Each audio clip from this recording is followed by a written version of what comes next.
পরে আমরা স্যার যদি জয়েন করেন তো আমরা স্যারকে কখনো কোনো ইনভাইট করে নেবো কোথাও। রাইট, ওকে ওকে, ওইটাই করা যায়। হ্যাঁ, অনেকটা দেরি হয়ে গেছে। ঠিক আছে, স্টার্ট করুন।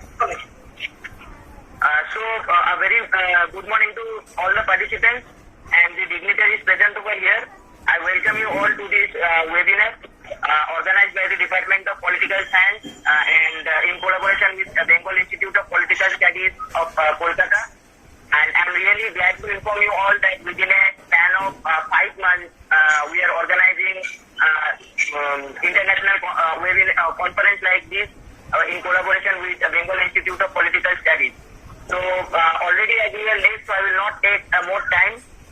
I will request our Vice Principal Sir to formally welcome you all. Sir, now it's over to you. Please welcome all the dignitaries. Good morning, everybody. Exceptional students, Bidhan, organized committee, convener, joint convener, and program coordinators.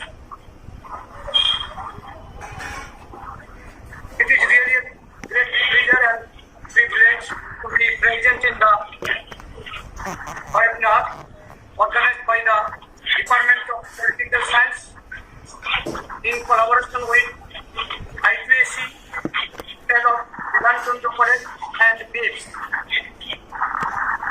Being the head of the institute, I must congratulate the leaders of the Department of Political Science, especially Professor Umaji, who has taken initiative to organize the international webinar. First of all, I, on behalf of Institute, must welcome respected research person Dr. Rishra Professor, Department of Political Science, Abindranath University, and Secretary of DIPS, Dr.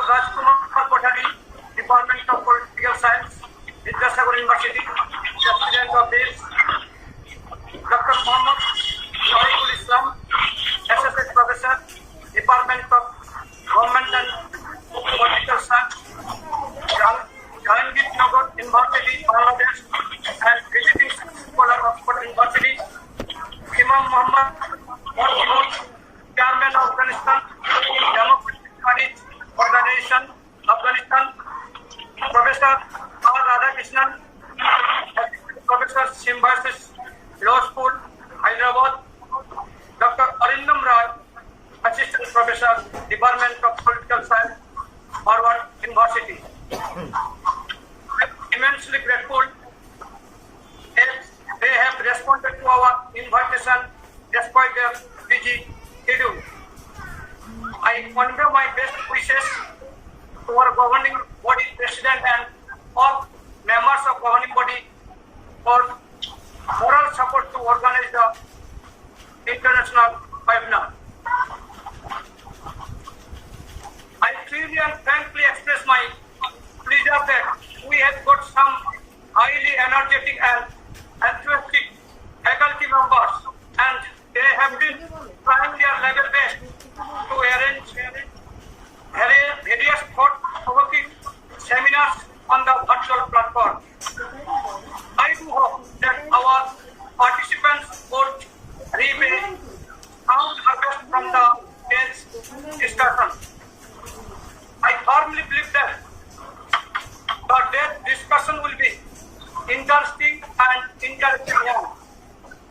The survey of the day's speech and reciprocal discussion, I do hope, would further illumine the minds of the teachers and taught.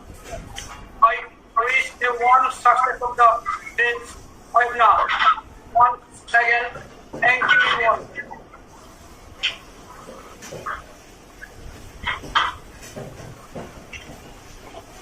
Thank you, sir, for your welcome address. Now I will kindly request today's keynote speaker, Professor Dr. Rishra to deliver his keynote address. Okay, good morning to all. Friends. Sir, I'm sorry to interrupt you. 1 minute, sir. I will request kindly all the participants to not to click on the present now button, and please mute yourself so that we can hear his voice properly.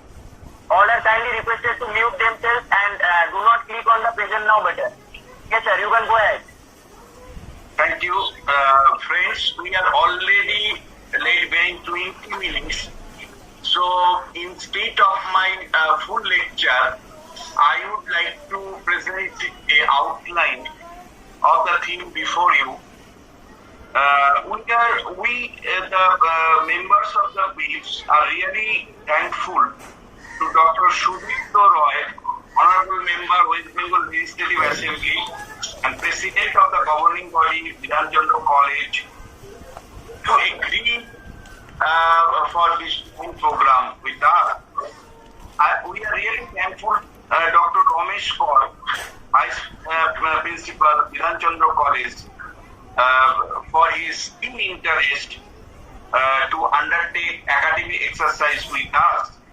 I am really thankful to all the resource persons within the country and outside of the country, all the participants, distinguished guests, the scholar who have taken active participation in this webinar, international webinar.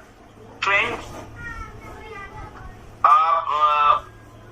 at this moment, all the country are self-isolating, but in this trajectory, some countries would be forever ring-fenced from physical exchange with others. Domestically, they face a painful choice between reopening their economy and exposing their population to further infection. Outbreak of the COVID-19 pandemic has resulted in a large-scale impact on political, social, economic, and administrative sphere throughout the world. The first time human civilization is under a worldwide distress condition since the starting of it. The major political, economic power in the world like USA, China, UK, France have been severely affected due to this COVID-19. About 35% population of the world are jobless at this moment. Around 30% pupils are struggling every day for their food. 55% commercial farms in this world are closed due to this pandemic situation. Under this condition, the age-old public policy really under serious challenge. Should we adhere to the age-old public policy, or should we think a new way for reorient our public policy? We have started to pursue a kind of public policy since 1990s with the introduction of neoliberal economy. Should we continue it or should we rethink on it? We have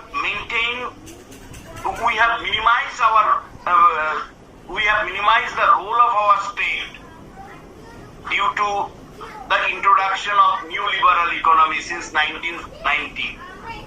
We handed over the human welfare activities from government sector to private or market. We have rolled back our administration since the introduction of neoliberal economy in 1990. However, COVID-19 shows that market has miserably failed to ensure our much required service against the COVID. A new thinking is coming up within 3 months. From last 3 months, a new on public policy is coming up, and which is focusing further for revival of our state. We are again started to think how the government sector should be revived. In all the sector, whether it is health or transport, policymakers have compelled to rethink public policy that we have developed since 1990, particularly with the introduction of LPG project, liberalization, privatization and globalization project.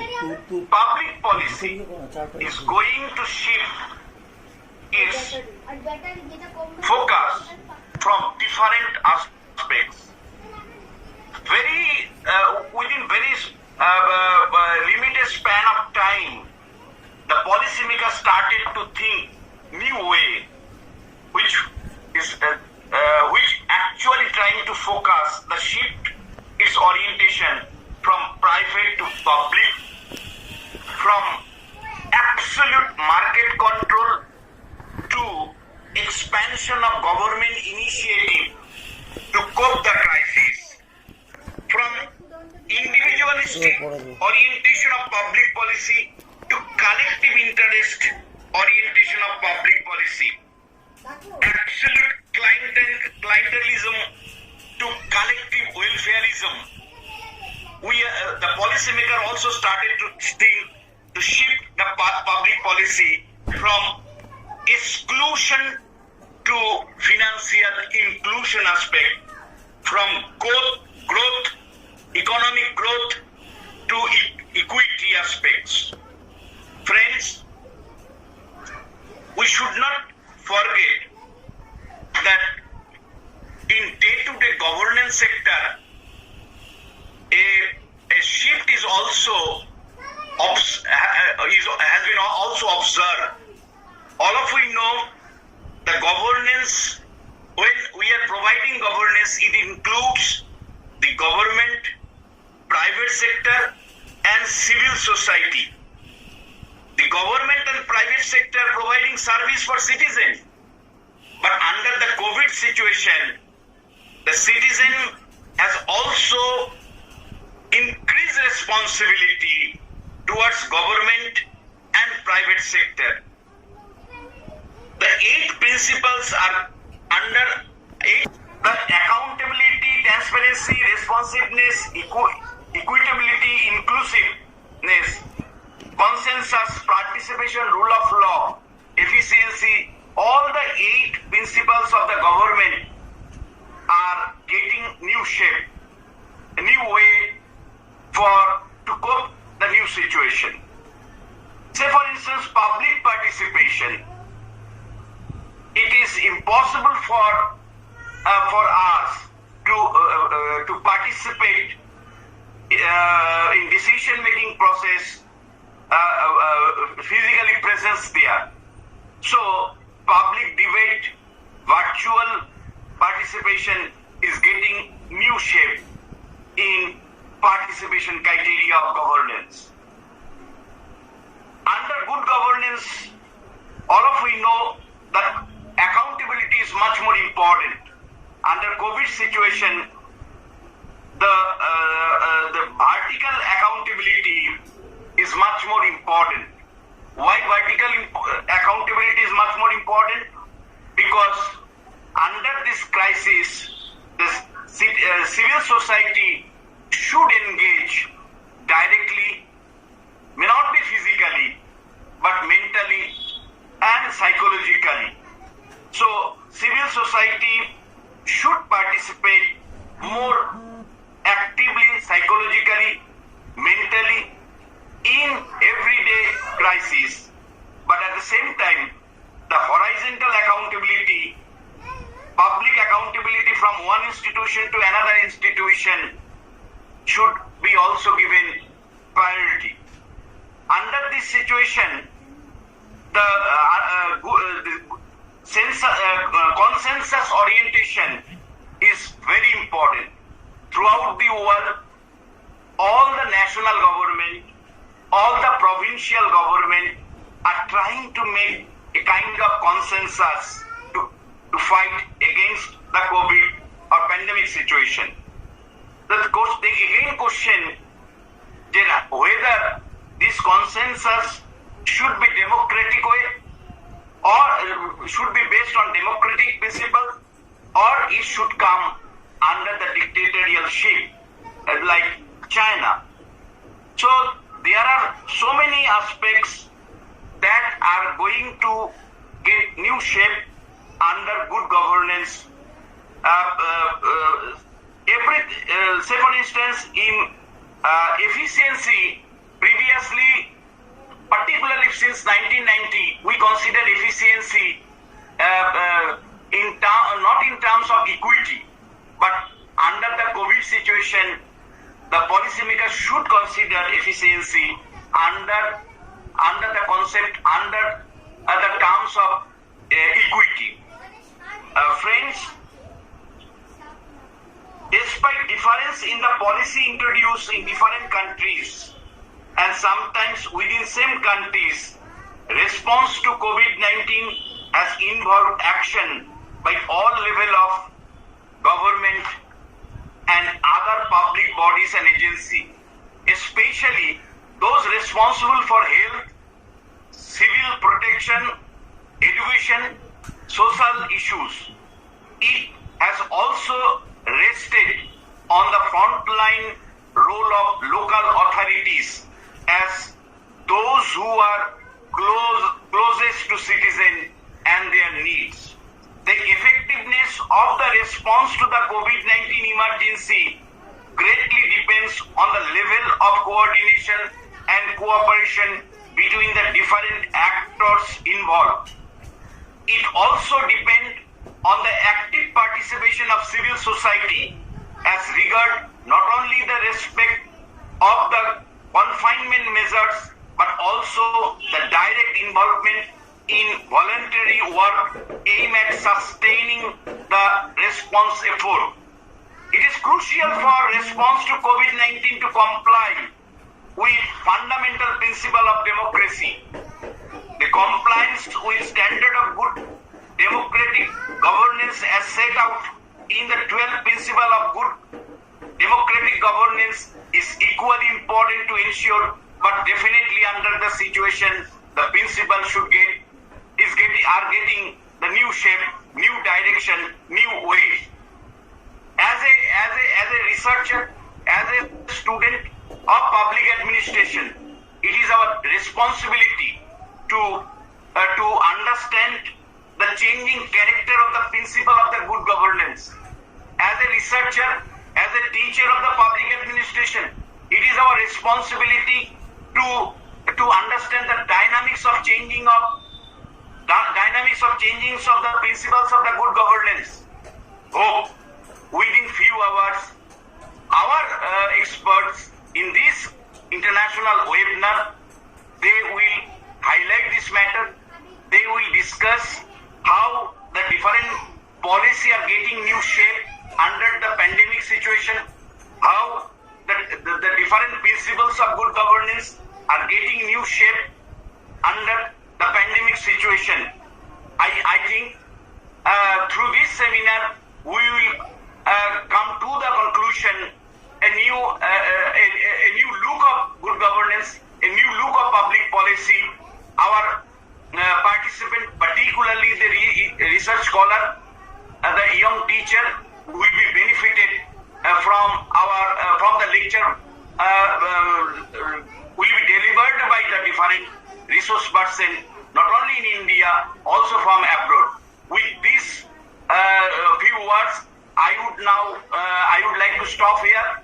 I hope the seminar will definitely highlight the new changing dynamics of public policy and new changing dynamics of good governance under the pandemic situation. Thank you, all of you.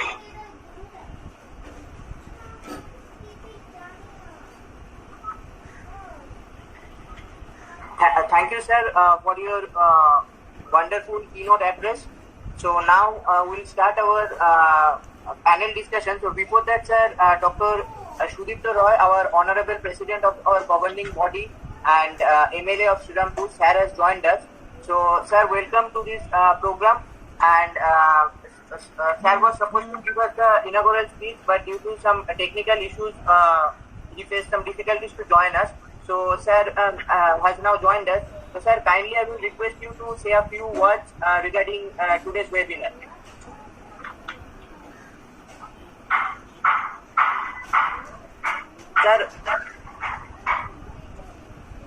Sir, you need to unmute yourself. You are mute. Sudipta unmute করুন। আপনি দেখুন আপনার ওখানে একটা মাইকের মতন আছে, ওটাকে জাস্ট টিপে দিন, তাহলেই আনমিউট হয়ে যাবে, কথা শোনা যাবে তখন। হ্যাঁ, বাস এবার বলুন। আচ্ছা, can you hear me now? Yes, sir, we can hear you. Yes, sir. আচ্ছা, thank you very much. Actually, I couldn't attend because I had an idea that this is a Zoom meeting, but I have now joined on the Google site, and thank you for participating, and especially Professor Vishnath Chakraborty, whose speech, the last portion of his speech I have heard, I have listened very carefully. This is a very new concept of this meeting of the different the heads of the institution, principals, and the other governance of the different colleges. I thank you, all of you who have joined in this meeting, and I do hope that the participants from different parts and participants from even the other country, who will be joining this very, this useful meeting during this pandemic days. And as a medical practitioner, I also advise such type of deliberation, especially the lockdown will be continued in this state till the end of July. So the teaching curriculum and other things which the colleges, different colleges will continue, that has also been to be addressed too. I also thank Professor Ramesh for actually very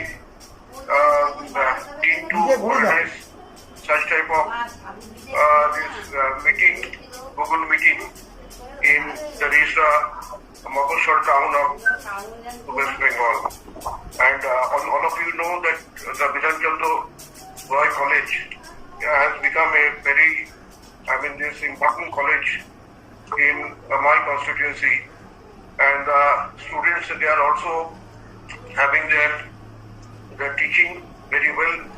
And during this lockdown period also, I have been informed that the different the section and different teachers, they are also taking their classes on the way. And with this few words, I thank and welcome all the speakers who will be delivering their very important submission in this seminar. Thanking you all. Namaskar. Thank you, sir. Thank you very much. So now we are going to the next part of our program. There will be a panel discussion on this topic, governance and public policy in the backdrop of COVID-19, challenges and strategies. So this session will be chaired by Dr. Rajkumar Kothari. He is the professor of Vidyasagar University, Department of Political Science, and he is also the president of Bengal Institute of Political Studies. In this panel discussion, the speakers will be Dr. Mohammad Tariqul Islam. He is the associate professor of Department of Government and Politics of Jahangir Zakirnagar University, Bangladesh, and he is also a visiting scholar of Oxford University. And next we'll have Imam Muhammad Walinaj. He is from Afghanistan, and he is the chairman of Afghanistan Democracy Studies Organization. So, and next we'll have Professor R. Radhakrishnan. He is the assistant of Dr. Rajkumar Kothari sir, as he will be chairing this session. So, sir, now it's over to you, sir. Now you can chair this session. Yes. Hello. Good morning to all. Can you hear me? Hearing and pondering on a very interesting and important subject, that is governance and public policy, which, to my mind, in the backdrop of this COVID-19, it draws immense significance, because for a long time, since the end of the Second World War, we have been pondering about the nature, functions, effectivity, role of the states in various forms. There was a time we used to think that welfare state system is the best kind of system that can take care of the needs of the common people. As a result, this resulted in the centralization of power and authority in the hands of the state. Then, in this context, I am reminded of a book that is bringing the state back in. A very old book, not very old, but published in 1985 by Peter Evans, Ted Scott, and others. Yes, a very wonderful book where the authors focus on the relevance, importance, and significance of a state as an institution for extending welfare and activities to the people. So this bringing the state back in once again brought the state as an institution to the main focus. Then we entered or ushered into an area that is post-Cold War years, where the world economy is marked by this neoliberal framework.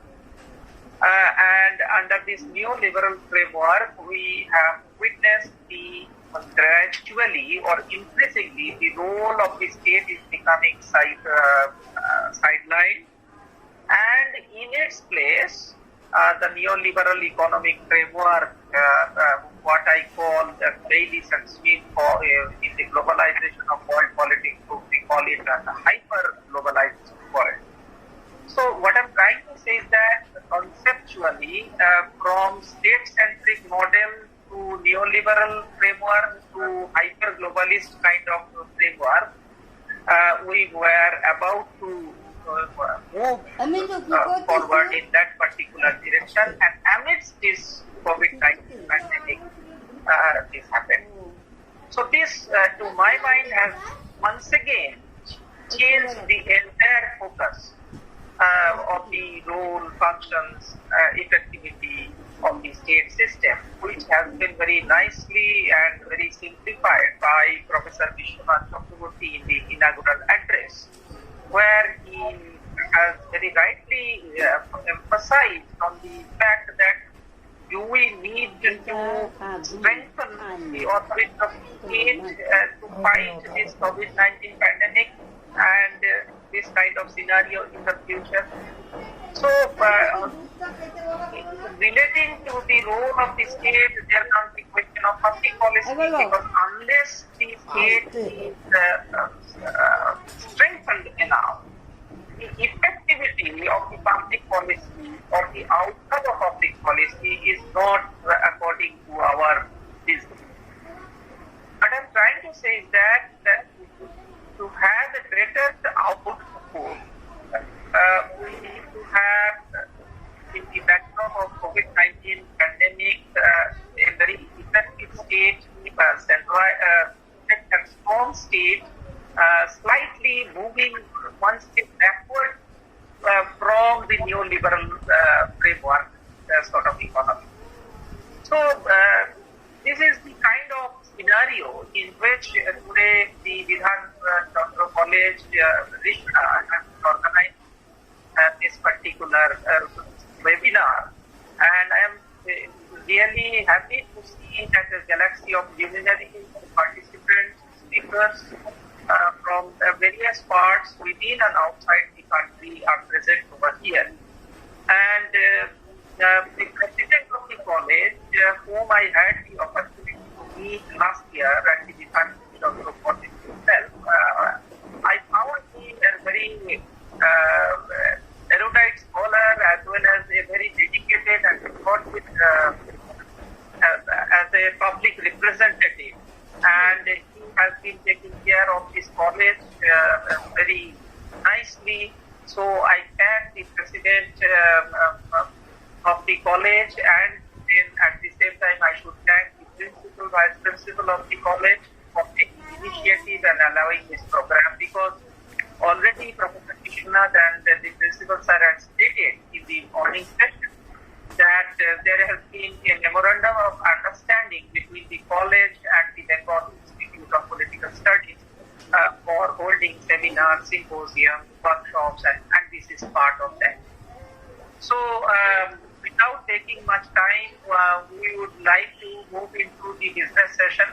And already Devtanu has announced that there are 4 paper presenters in this session.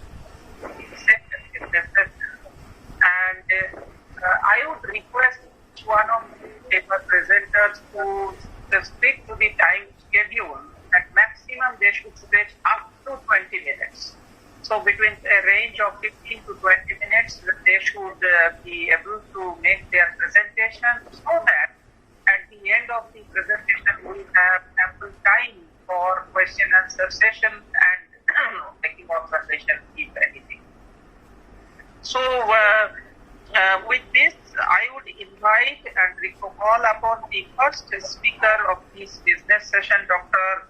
Mohammad Tariqul Islam. Also, he is the Associate Professor, Department of Government and Politics, Jahangirnagar University, Bangladesh.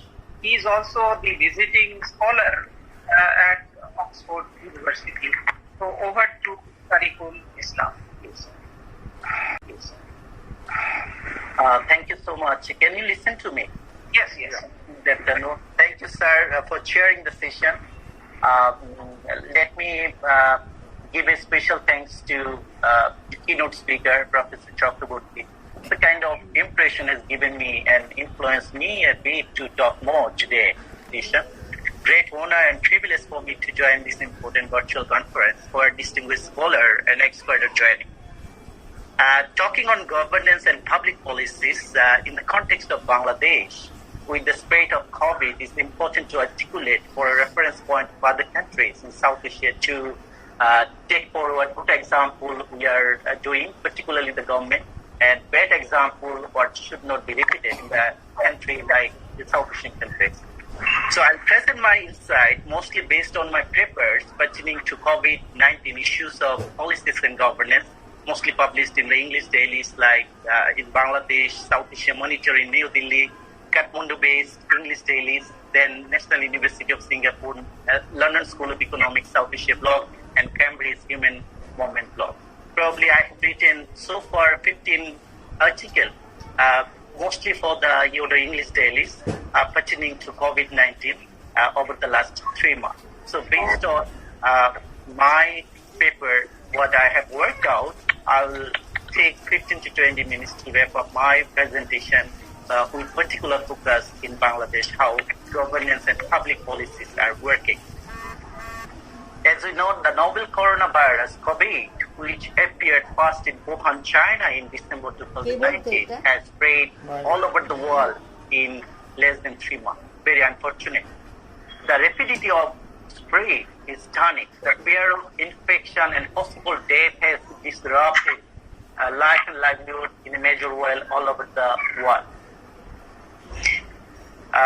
What Chakraborty sir rightly mentioned, isolation, quarantine, and lockdown of vast areas have become commonplace in a bid to contain the virus. Governments have been forced to institute various fiscal as well as monetary measures, particularly rethinking public policies to address the health and economic issues posed by the pandemic. Bangladesh is not exceptional, rather doing the same, utilizing its strength and other existing abilities. As you know, Bangladesh is home to nearly 170 million people. After the independence in 1971, Bangladesh has suffered with multiple natural disaster, critical issues of governance system, and development challenges. So in turn, the country has bounced back, honestly speaking, from the situation strongly in most of the cases. And since the early 2000s, the country has made very significant improvement in economic development indicators in South Asia. I should appreciate the able and dynamic leadership of Prime Minister Sheikh Hasina over the last 12 years in advancing the human development is really incredible. However, this is the first time the country is embracing the novel coronavirus that is challenging entire global economy, and South Asian countries are equally suffering with the same sort of problem. So with no exception, Bangladesh is facing unprecedented crisis under this pandemic situation. Lack of adequate preparedness coupled with the dominance of informal economic sector. In the economy, certainly weaken the effort of combining situation efficiently. As of yesterday, I have the statistics. The virus has killed more than 1,621 people in our country, with over 1,26,606 infections. Being one of the densest countries of the world, the government has taken several measures from the very beginning to avoid community spread of the virus. However, the initial thought of public health crisis has shifted the spotlight into multi-dimensional humanitarian crisis in no time. As you know, Bangladesh has adopted a precautionary, I would rather say watch and extend policy so far, whereby it is extending the lockdown in a piecemeal way. For example, 5 extensions have been announced so far since the beginning of the COVID spread in our country. Initially, Bangladesh testing capacity was low. I should acknowledge the government decided to directly implement this sort of testing. However, soon after, the country has adopted WHO prescription, particularly strategy of wide testing involving other stakeholders, making sure that each and everyone could participate in testing who have technical knowledge kind of thing. So within the month, the tests are expanded, but the volume is limited considering the adversity of COVID spreading across the country. So let me unveil the reality we're facing. As a developing country in the world, Bangladesh's capacity to test for coronavirus infection and to isolate and test patients or treat patients confirmed to have COVID is restricted by its fragile public health infrastructure. Let me produce the statistics. The country has just 127,000 hospital beds, 91,000 of them in government-run hospitals. Besides, it has only 737 beds in intensive care unit, with just 432 of these in the public health system. Most of the intensive care facilities are concentrated in capital city Dhaka. I would rather say overburdened at the best of time. The infrastructure is not in a position to meet the challenges posed by the COVID-19. To me, key activities identified the government of Bangladesh from the very beginning to overcome the potential adverse effect of the coronavirus on the economy were as increasing government expenditure, number 1, increasing health facilities for COVID testing and treatment, number 3, formulation of financial assistance package, number 4, increases the scope of social safety net program, making sure that the low-income people and who are struggling to survive could be well covered within the purview of social safety net program. Then, last but not least, increasing the money supply. So let me go one by one, particularly sector-specific, to know how the government in Bangladesh is moving ahead, adopting new public policies for governing the affairs in the backdrop of COVID pandemic and its response.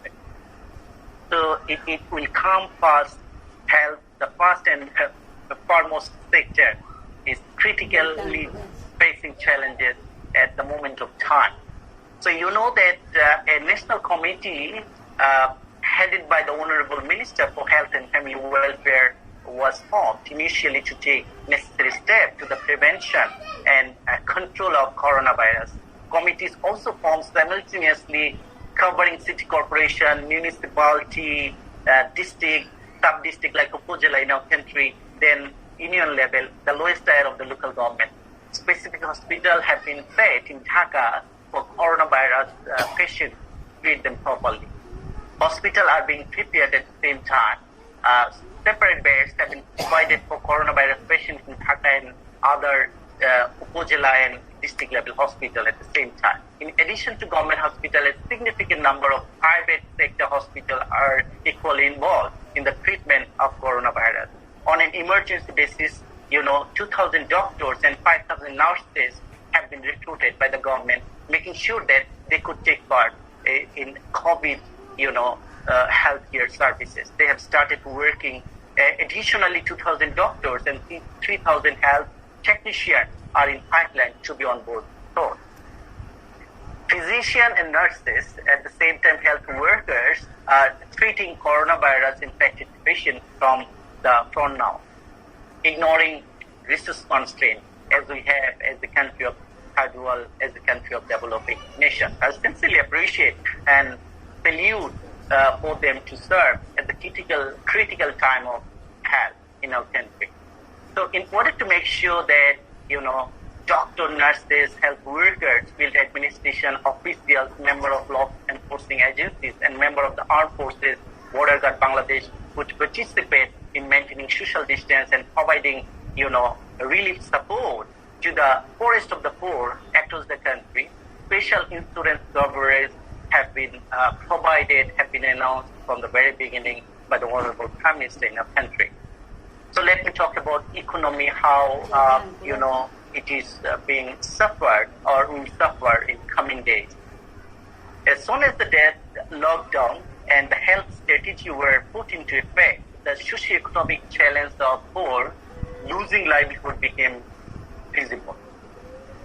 Within a week of the lockdown, we have seen the government decisively rolled out a stimulus package of US dollar 12.11 billion, equivalent to 3.7% of the GDP in Bangladesh, and higher than those announced by India or China in the meantime.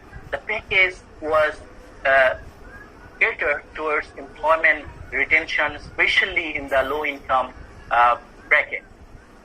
Within 2 weeks of the announcement, the social protection measures, as I pointed out, for food aid and cash delivery, making sure that at least low-income people could survive without job, have raised nearly 28 million people with the help of, local administration, where army and Bangladesh police force have joined together, making sure that the most deserving people could have access to the support being provided by the government out of social protection.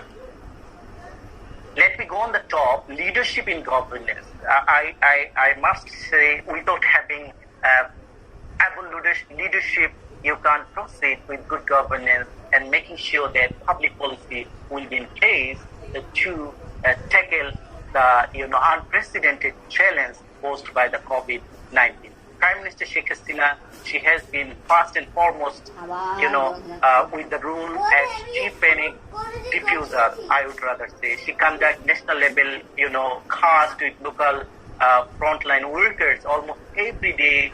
She has publicly given directive, has taken charge of hand on firefighting. And she was very, very keen to make sure that she will never spare anyone who will be involved in malpractice in aid distribution provided by the government. Showing zero tolerance to them is much appreciated across the level. And for your kind information, the government has so far suspended a total of 42 public representatives for their involvement in misappropriation of relief goods during the ongoing coronavirus pandemic. The Prime Minister has anticipated that there might be a global famine and Bangladesh must be vigilant. The good news is that I would rather say it's the high rate of cultivable land than all other South Asian countries in Bangladesh, and her directive to leave no land uncultivated has already gone into effect. So you know that RNG manufacturers contribute 85% of the total export in our country. So to help RNG sector survive in the pandemic, the package announced by the government involved giving exporting funds, OH will support of Taka, BDT, Bangladeshi currency, 50 billion in credit at an interest rate of only 2%. It's a very symbolic, interest rate, implying a subsidy of 7% from the market rate of 9% that was scheduled to come into operation on April 1st, 2020. A large assistance program of our 4 packages totaling Taka 677.5 billion was announced by the Prime Minister on April 5. So coming back to look at agriculture, the most driving force, I'd rather say, for promoting food security in our country. Bangladesh is well ahead with food security because of best and vast production of agriculture over the last decade. Government has provided combined harvesters and repairs at subsidized rate to the farmer to assist in harvesting of paddy. So Bangladeshi Taka 2,000 million was allocated for the purchase of agriculture machinery in the meantime. So I'll talk more about agriculture in 2 minutes. An agricultural refinancing scheme of Taka 50,000 million has been allocated for farmers to provide working capital in the agricultural sector, making sure that what Prime Minister announced, no land will remain uncultivated. From this fund, loan will be provided to small and medium farmers in agriculture, fisheries, dairy, and poultry at 5% in interest rate. And at the same time, in addition to what Prime Minister announced, 95,000 million Bangladeshi Taka is being earmarked in the meantime for agricultural subsidy.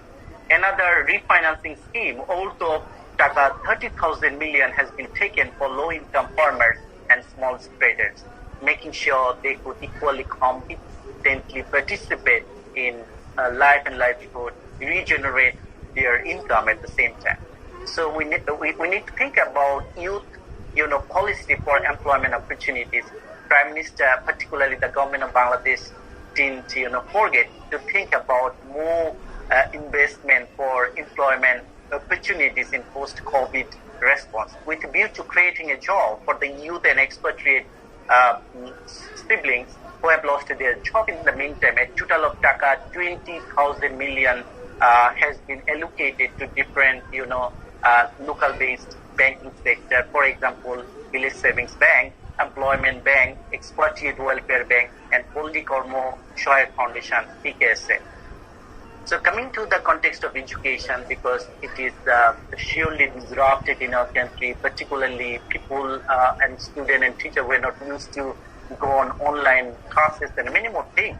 But given the challenge posed by COVID, we are, struggling to adapt with the new circumstances. So while the educational sector, particularly educational institutes, are closed in the beginning of the COVID spread out in our country, the educational activities at the primary and secondary level have been continued through a specialized television channel. Some private schooling are managing classes through social media at the same time. We're doing the same thing right now. Ministry of Primary and Mass Education in our country are providing necessary support to prepare digital content so that it could be broadcasted, making sure that students at primary, secondary, and college level could be benefited out of it. University Grants Commission, UGC in Bangladesh, is working in collaboration with public universities to justify to what extent public university can go on online classes in the wake of pandemic. Although, the reality is Bangladesh is not ready for online classes on an average, but many public universities are, trying their best, making sure that once the UGC will adopt new rules and regulation, again, new public policy, they will take the opportunity to rethink, revisit their policy to introduce online classes. So this is a great chance to bring major changes in our education system and restructure it to meet the relevant requirements. The UGC, what I have seen, yesterday there is a kind of calculation made by UGC to figure out appropriate roadmap to revisit the policy for introducing online classes in future course in consultation with public universities. I know that last week UGC chairman and other member had kind of virtual meeting with public university vice chancellor, how to proceed, how to revisit, making sure that education sector, particularly higher education, are no longer beyond classes. Rather, students could join in online classes to keep the momentum continue in the changing situation. So in the meantime, that new fiscal year has started. I thank you, Honorable Finance Minister. Particularly, government has taken a comprehensive plan with 4 major strategies, encouraging luxury expenditure and prioritizing government spending that create jobs, which are reflected in the budget for 2021. Finance Minister, in the meantime, plays Taka 5,68,000 crore budget for next fiscal year. So let me talk about the social safety net program. You know that Finance Minister particularly has given special priority in the next fiscal year, giving more allocation for wider coverage of social safety net program, because this is essentially important. And it has been increased to 3% of GDP in the fiscal year 2021, which is effective from July onward. And coming to the context of Rohingya and host community, because everyone is concerned how Rohingya community is being protected from the curse of COVID-19. As part of an effort to prevent the coronavirus outbreak, Bangladesh Prime Minister Sheikh Hasina has ordered the concerned authorities in late March 2020 to restrict the entry of outsiders in the Rohingya camp in Cox's Bazar. UNHCR particularly coordinating the whole process together with the government of Bangladesh, making sure that they are well restricted and they are being provided with basic services like us. So they are in a good shape compared to other community in our country. No problem at all. So there should be a thinking about overseas employees issues. Bangladesh Foreign Minister, Dr. Abdul Momen, meanwhile directed the Bangladeshi ambassador, particularly in 11 countries in the Middle East, to expedite our diplomatic effort, making sure that Bangladeshi workers in those countries can get back their jobs once the current situation returns to normal. He also directed other envoy to ensure salaries and allowance to any workers return to Bangladesh for their diplomatic effort. And India, particularly Kolkata and Bangladesh, had similar nature of experience. We faced, devastating cyclone Amphan in the midst of our, deadlock, quarantine, or COVID response. So probably you have noticed, I'm sure Defton has seen my post, our Prime Minister has written for The Guardian, British leading English dailies, with the title like Fighting Cyclone Amphan and Coronavirus, how we evacuated millions during a pandemic. Obviously, shelter are not built with the social distancing in mind. Our chair was telling that right after Second World War, we faced such sort of devastation that to cope with the situation. So without past experience, how did we manage such sort of challenge? Because in the coastal belt, we have 13 districts. For your kind information, so to move 2.4 million people from the destructive path of the storm to the safe and sound shelter, maintaining social distance was very challenging. But overnight, it has been possible because of the, great, policy, I'd rather say, taken by the Prime Minister Sheikh Hasina and the Ministry of Disaster Management and Relief. They kept and earmarked all the school and other educational institutions in the coastal belt and make sure that they could evacuate people, 2.4 million, and shelter them, maintaining social distance. And it was happened within 24 hours. Remarkable achievement we have made, and the loss of lives was very, very minimal. And Bangladesh again demonstrated its capacity as the best disaster management across the world. So let me talk about how judiciary is running in the wake of or in the midst of COVID pandemic. So keeping this idea in mind, Bangladesh has started its journey of conducting judicial proceedings through virtual court on 12 May 2020. The Supreme Court of Bangladesh has taken a great challenge with the limited resources and digital infrastructure for implementing virtual court during this COVID pandemic. The success of this noble initiative would largely depend, I would rather say, upon ensuring technological and legal requirement of e-court and framing and implementing sound national policy and action plan for e-judiciary. But this is the beginning of the journey, but it will go based on trial and error, I'm sure. Military of the state in aid of civil administration, more than 7,000 army personnel has been called in aid of civil administration. They are working hard on street, making sure that people could maintain social distancing, also helping in relief distribution. And Bangladesh police, I would appreciate their, playing very active role. They have been appreciated at this level by maintaining the current successful trend of activities in a bid to implement government directive, maintaining social distance and quarantine. Number of police, sacrifice their life, but doing great job for the causes of humanity. Policy and order, because everyone was looking at that why Dr. Islam is not talking about policy, how many policies are taking so far. Looks great, looks sound. As of today, Bangladesh has taken 444 public policies by different ministries in our country to regulate and control people's behavior, distribute and redistribute resources to prevent COVID-19 pandemic. The key emphasis of the policy is the implementation and monitoring in order to successfully prevent COVID-19. The 31-point directive given by the Prime Minister Sheikh Hasina serve as the overall policy to combat the COVID-19 pandemic. The fight against COVID is to be fought through three major processes, which are, I would rather say, preparedness, prevention, and protection. But Bangladesh is moving ahead, but they have a lot of problems. They have a lot of challenges they are facing. It's all about third world war policy, implementation, trial and error or something.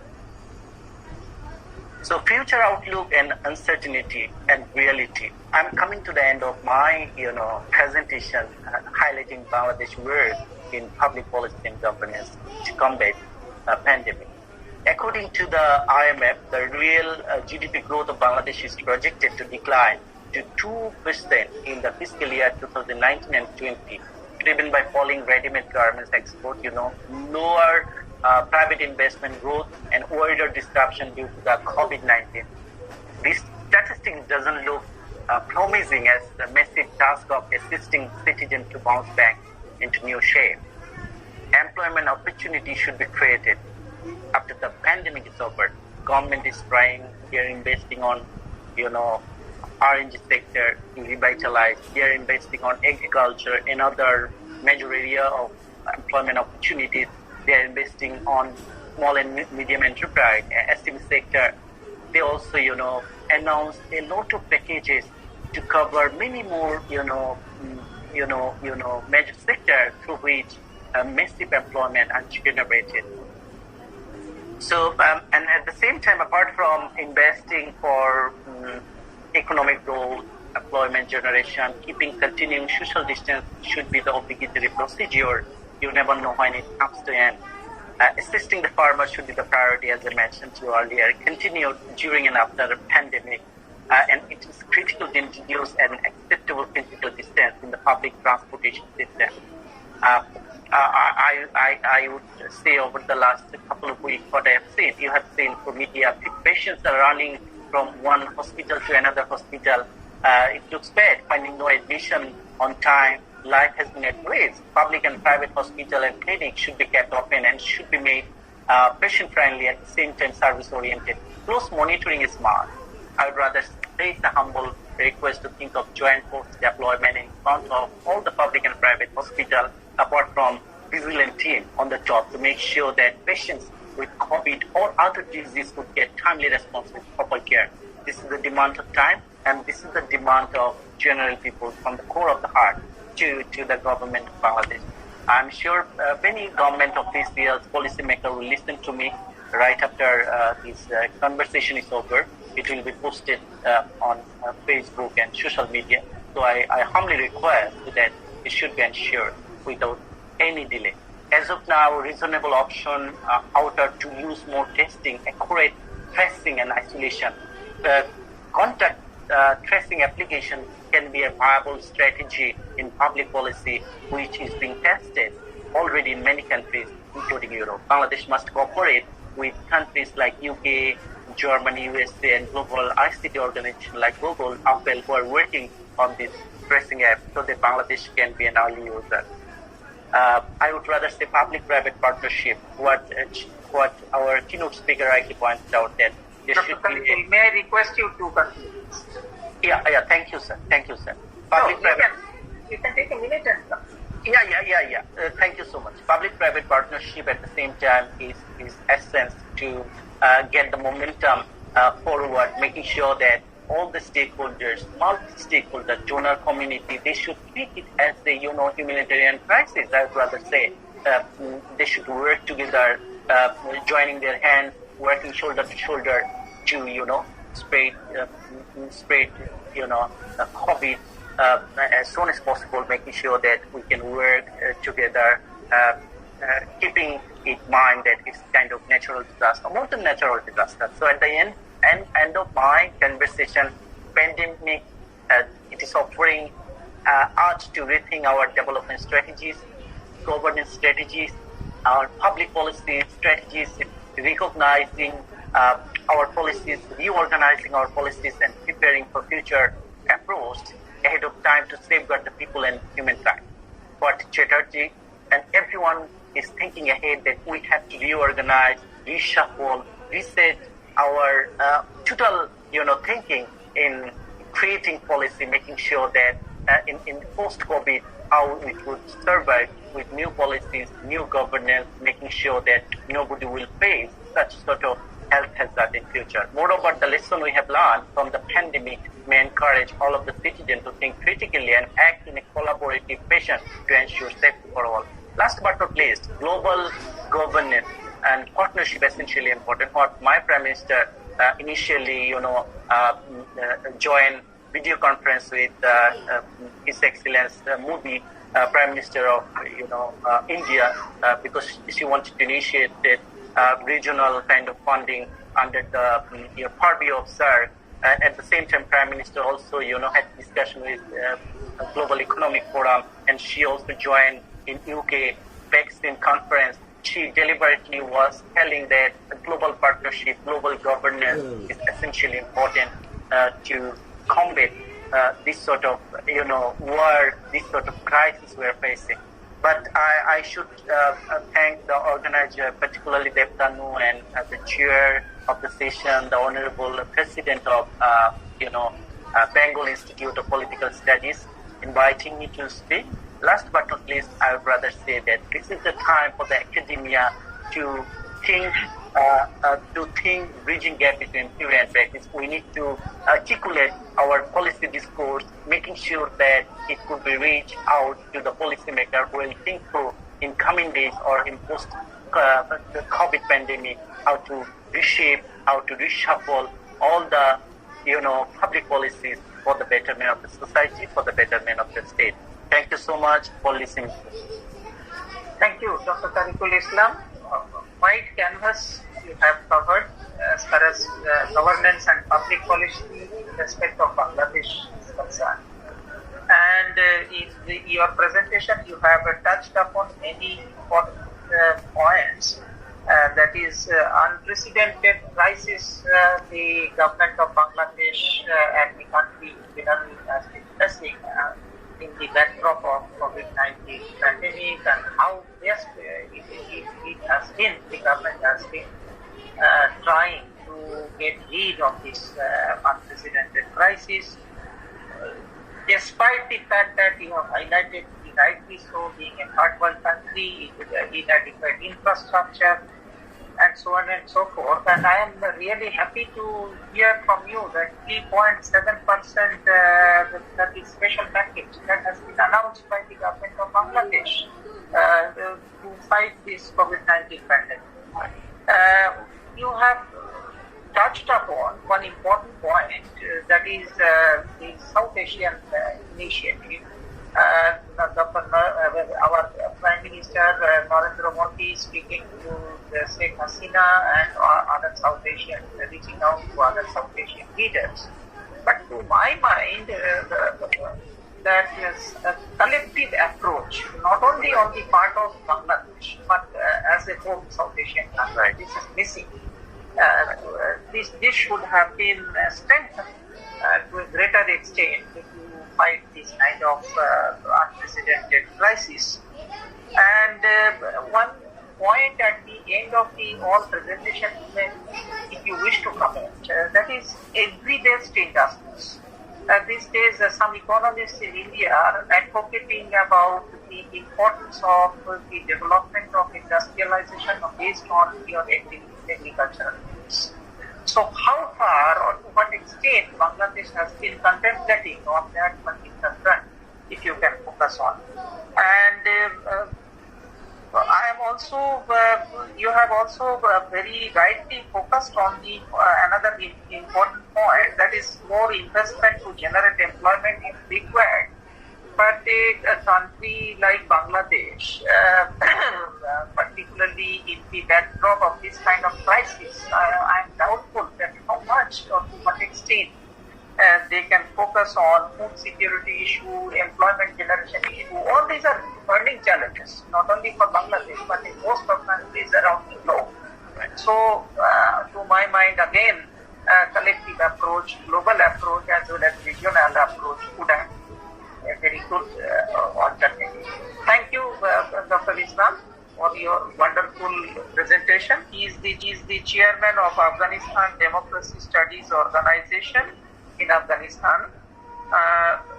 Dr. Imam, you have 20 minutes time at your disposal. Please go ahead with your submission. Dr. Imam, please.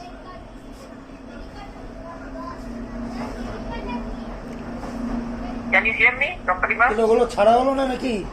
You need to unmute. Please unmute your button. See on the desktop, yes.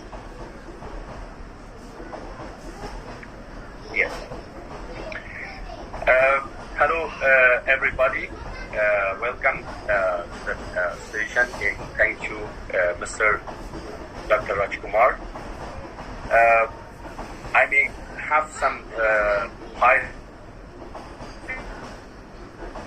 about COVID-19 challenges in Afghanistan, how the government of Afghanistan is dealing with this pandemic challenge. Actually, in 31st December in 2019, this disease or virus appeared in Wuhan, China. Government of Afghanistan, usually the public were concerned about the outbreak of this virus in Afghanistan because of Afghanistan is nearby China.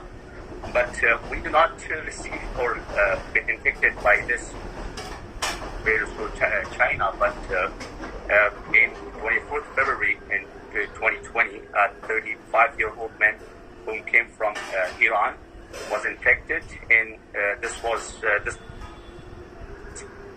positive result being identified in Herat province, that which is neighbors with Iran, and that time it was a kind of alert for Afghans, also for the government of Afghanistan. Just for the few days, government ordered to lock down or completely the border with the Iran. But unfortunately, because of huge rush of the people that they were crossing the border, government reopened the border with the Iran. So meanwhile, President Mohammad Ashraf Ghani ordered for central government, also for local government, that they should create a special committees which consist all departments, including the security departments, to cope in fight against the coronavirus and manage the condition properly.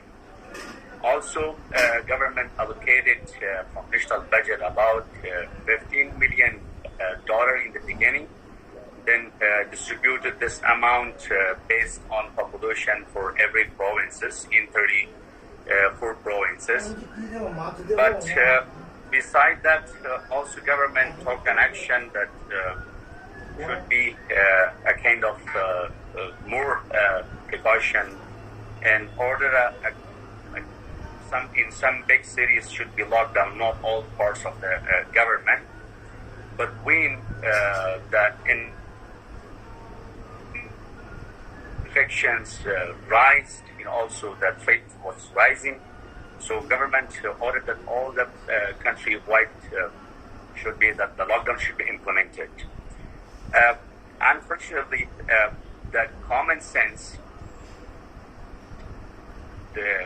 was not that much ready, and also that most of the people are poor in India or running life with the daily wages working. So it was difficult to implement complete lockdown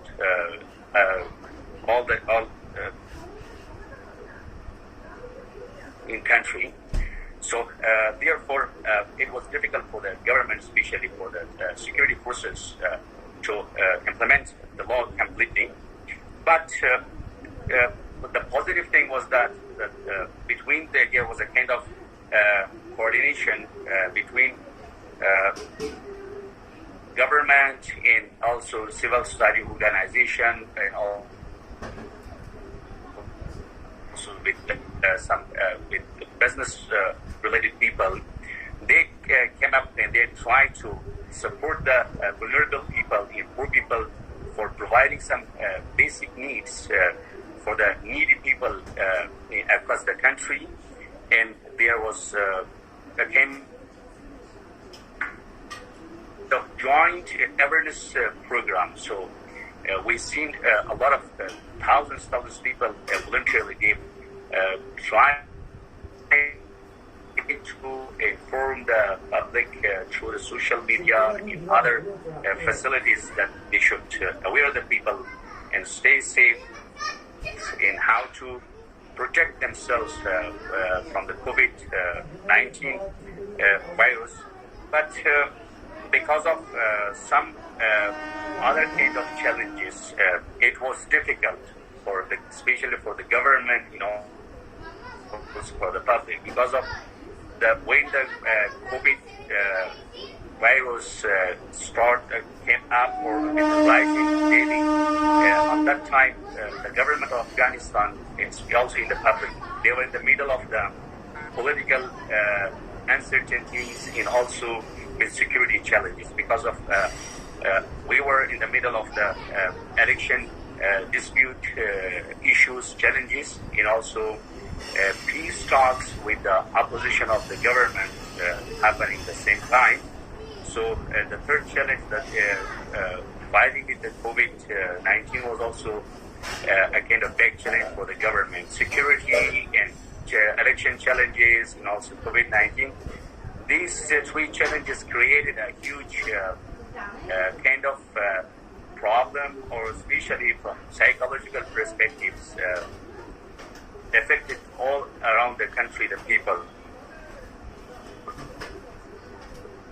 So, meanwhile, this still one positive thing was that the government took initiatives about the awareness. So these awareness programs were very good in the beginning, because of in the beginning people afraid a lot and they were restricted themselves because of on that period the weather was cold. It was more possible that the virus spread a lot is with spreading. But the people in the beginning cooperated and also they afraid, they isolated themselves a lot. But by the time people become got habit and customized, so now you're seeing that they are not that much taking care of this challenge. Fortunately,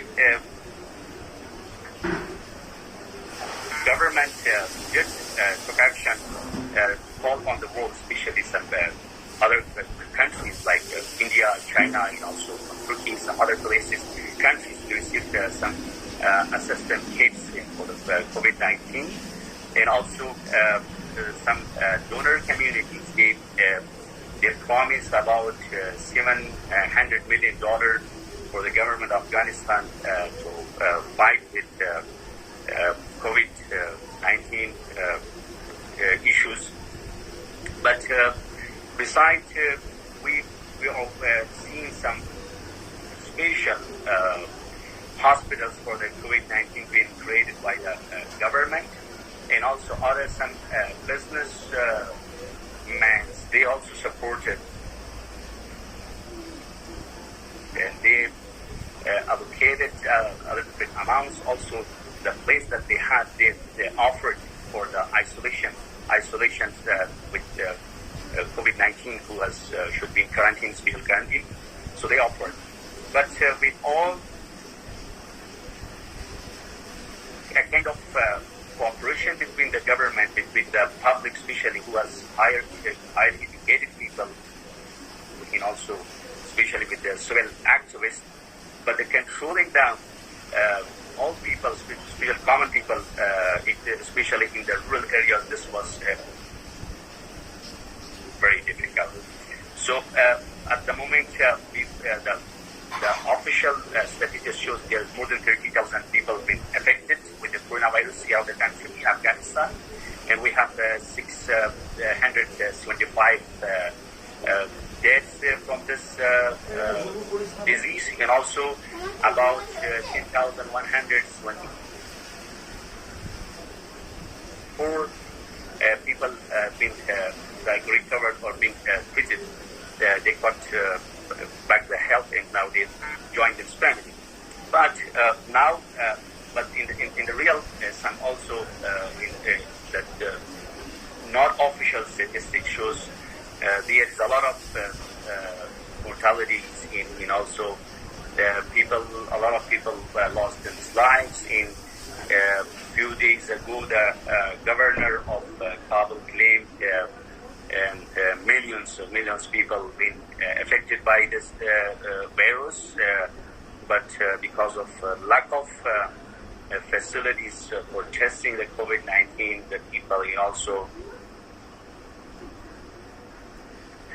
for lack of proper cooperation of the people, we are seeing the upgrading the challenge. So this is all about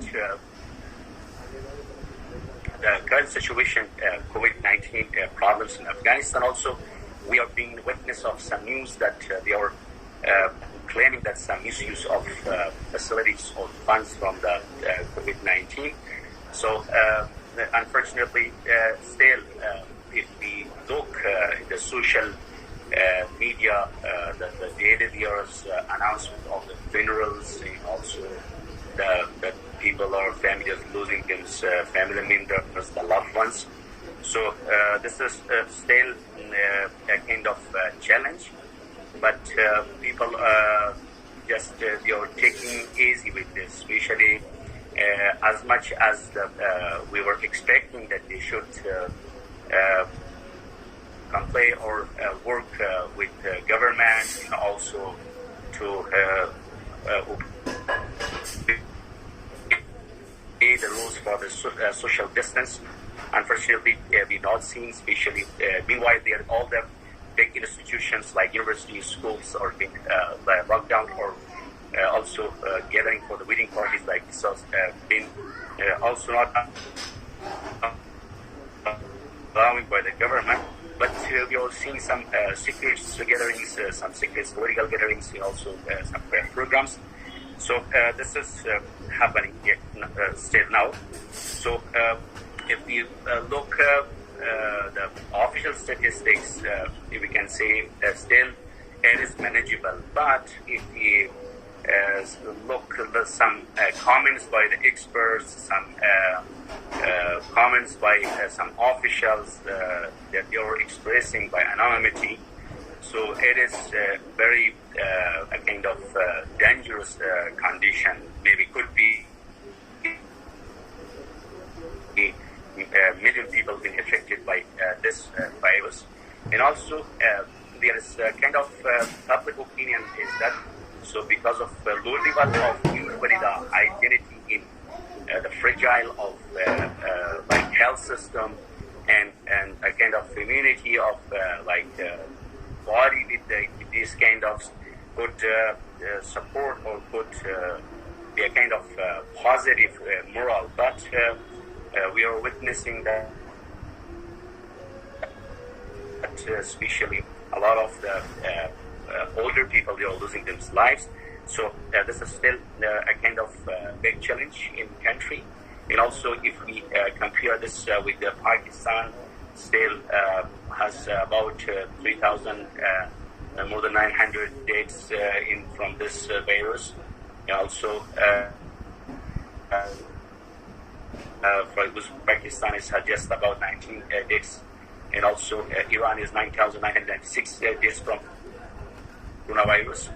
Tajikistan has just a sector or doctors. Some people are denying that. They are saying that COVID-19 has just been created by some people to kind of manipulate or control the other people.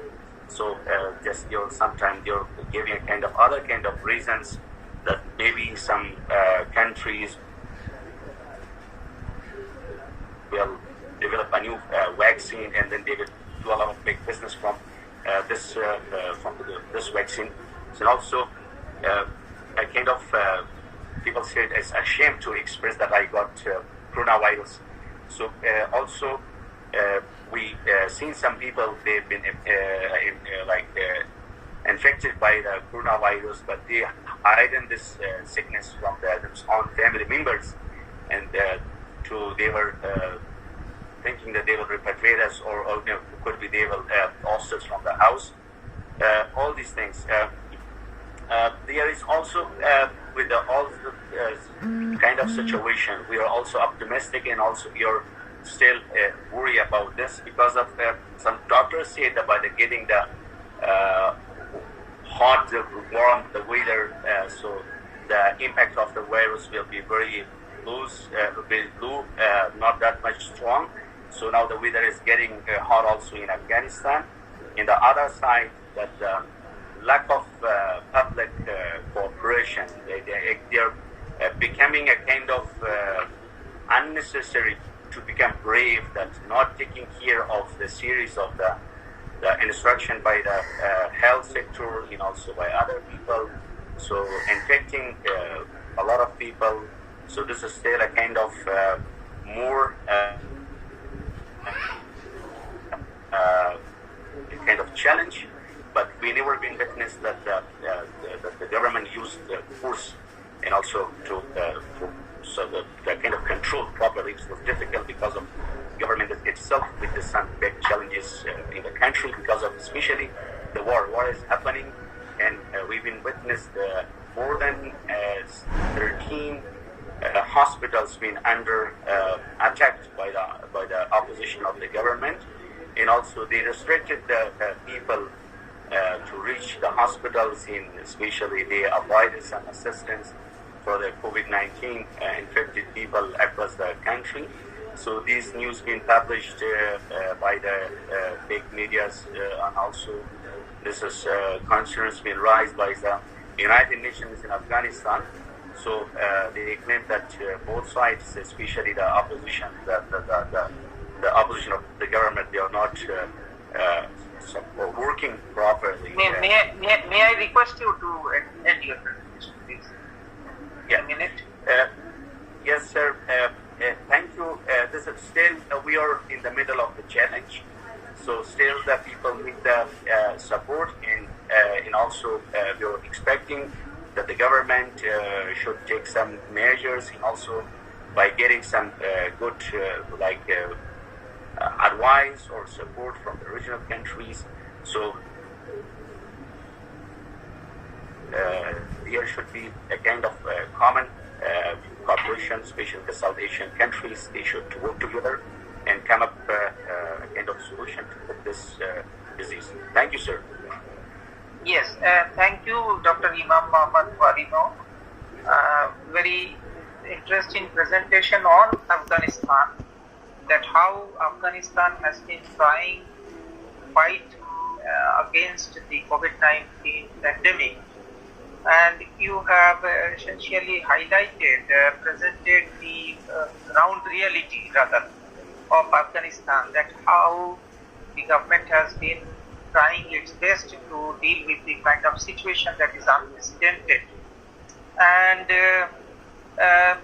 the location of your country, I am afraid that whether anything to do has with the location of Afghanistan, since it is surrounded by host of countries, have you or do you think that COVID-19 pandemic has affected you in a major way because you are surrounded by a host of countries?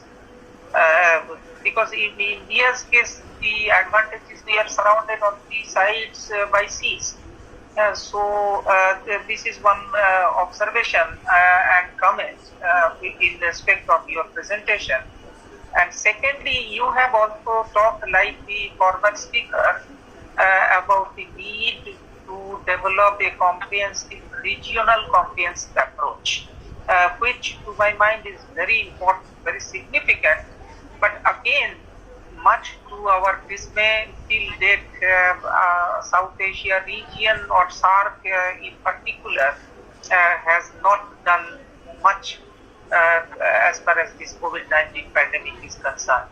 So thank you, the speaker. And with this, we move on to the next speaker. And there is an announcement that is the third speaker, that is Professor R. Radhakrishnan, is absent, will remain absent due to some urgency. He is not able to make his presentation. So we have to skip this part and move on to the final presentation by Dr. Arindam Roy. He is the assistant professor at the Department of Political Science, University of Bidhan. And I would request Dr. Arindam to make his presentation, please.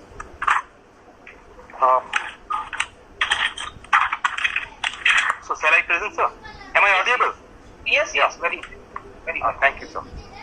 Respected Chairman, sir, distinguished panelists and friends. Well, at the outset, I would like to convey my sincere gratitude and thanks to the Bidhan College authorities as well as our BITS fraternity for allowing me to share my humble ideas with this august gathering. Well, before I get into my presentation, or shall I call it my take on this issue, let me have a very quick submission. Honestly speaking, when I was approached by Dr. Devtanu, I was rather skeptic when he told me to deliberate upon these, governance issues on the wake of this pandemic. I was rather skeptic because I thought, what new I have to contribute? I mean, as you all know that the entire academic world is literally flooded with webinars, expert opinions, special talks. So, and people have already developed a reasonable amount of fatigue. So I thought, why don't I take the other way around? I mean, the particular path we academicians generally do not appreciate, that is taking the entire, pandemic seeing the entire pandemic from the vantage point of administration. So here, in doing so, in my presentation, I will have two different parts. The first part where I wanted to show, or rather I want to make sense, why administration fails. We often say that administration fails miserably to address the issues, and why this is so? Because the administrators, as we all know, and starting from Weber onwards, they are the most efficient people. They are the people who hailing from a well academic background. So they are inefficient, incapable, do not understand, do not have the professionalism. These are some of the sweeping comments, I would say. So therefore I thought that why don't we see this particular perspective from their point of view. So here, the first part I would like to make sense. I thought there must have been something in between that actually, circumscribed their professionalism, their efficiency. So what are those factors? That is the first part of my presentation that I want to deal with. And the second part, I I would rather go with, again, the people will not be very happy with that. That is the administrative reality. At the end of the day, we have no other alternative but to repose on that. So, with these few introductory comments, let me go straight across my presentation. So, there is no denying of the fact that the entire humanity has been passing through an epidemiological disaster. Ever since the outbreak of it in December 2019 to its present havoc, claiming almost 4 lakhs people across the globe, no credible antidote, either in the form of medicine or in the form of policy package, could be offered, could be devised. In fact, the discursive space is averse with prescriptions, suggestions, opinions of several specialists with no stable or subtle direction. The present paper intends to take that administrative perspective to understand the nature of the pandemic. Now, administration, as we know, has been a favorite whipping boy, singled out by all, from politicians, academicians, specialists, even to the man on street, for their possible acts of commission and omission. Now, my paper, in the light of recent, pandemic of COVID-19, tried to make sense of the so-called administrative inefficiency, incapacity or lack of professionalism by exploring the administration from the inside out. Okay, the paper, as I already mentioned, so let me go across the first part of it. So why administration fails? Actually, administration in most of the post-colonial societies like ours failed to deliver because